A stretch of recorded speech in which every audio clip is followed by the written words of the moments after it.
ये कहानी है एक गरीब पिता और उसकी बेटी की।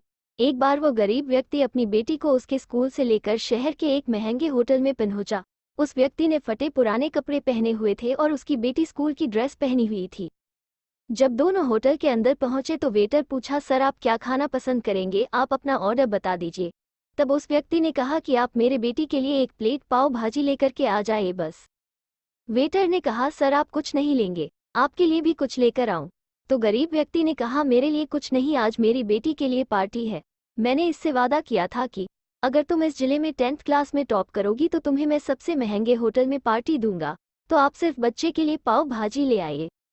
वेटर ये बात सुनते ही दौड़कर अपने मालिक के पास गया और बोला कि सर आपसे एक छोटी सी रिक्वेस्ट है कि आप मेरी सैलरी से पैसा काट लेना, लेकिन आज मैं चाहता हूं कि उस बच्ची के साथ उसके पिता को भी एक प्लेट पाव भाजी खिलाया जाए, क्योंकि उस बच्ची ने पूरे जिले में 10th क्लास में टॉप किया है।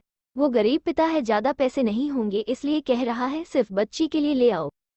होटल के मालिक ने जब ये बात सुनी तो मुस्कुराते हुए बोला, तुम उसके पिता के लिए भी पाव भाजी लेकर जाओ, उसके लिए भी लेकर जाओ, पैसे मत लेना, 4-5 पाव भाजी पैक करवा कर ले जाओ और 2-3 किलो मिठाई भी लेकर जाओ और उनसे कहना ये पार्टी होटल की तरफ से है, आप ये मिठाई ले जाइए और जश्न मनाइए।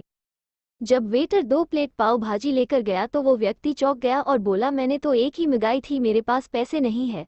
वेटर बोला, अरे सर शर्मिंदा मत कीजिए, ये पार्टी होटल की तरफ से है, आपकी बेटी, हमारी बेटी ने टॉप किया है, ये मिठाइयाँ लेकर जाइए और जश्न मनाइए। पिता और बेटी खुश हो गए और चले गए। कई साल बीत गए। उस गरीब पिता की लड़की अब यूपीएससी की तैयारी करके कलेक्टर बन चुकी थी और इत्तेफाक से उसी शहर में उसकी पोस्टिंग हुई थी। उस लड़की ने उस होटल में सूचना पहुंचा दी कि मैं उस होटल में लंच करने के लिए आ रही हूं।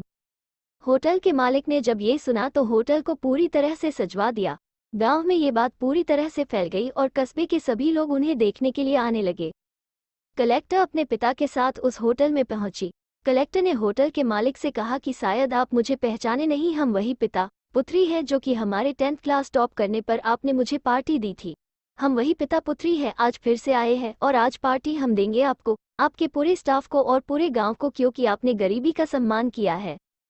आपने उस दिन जो पार्टी दी थी, मुझे बताया कि मुझे कितनी और ऊंचाई तक पहुंचना है, कितनी और बड़ी मंजिल को छूना है। आपने एक नई प्रेरणा दी थी और आज मैं उसी प्रेरणा का एहसान चुकाने के लिए आई हूँ। वो मैडम ये सब कहते जा रही थी और आंखों से आंसू बहती जा रही थी। ये कहानी हमें सिखाती है कि कभी भी किसी गरीब का मजाक मत उड़ाना, हो सके तो उसकी मदद करना, और अगर मदद ना कर सको तो उसका मजाक मत उड़ाना, क्योंकि वो सब देख रहा है। बनना है तो उसकी नज़र में अच्छा बनिए, जहाँ भी रहिए कर दिखाइए कुछ ऐसा कि दुनिया करना चाहे आपके जैसा।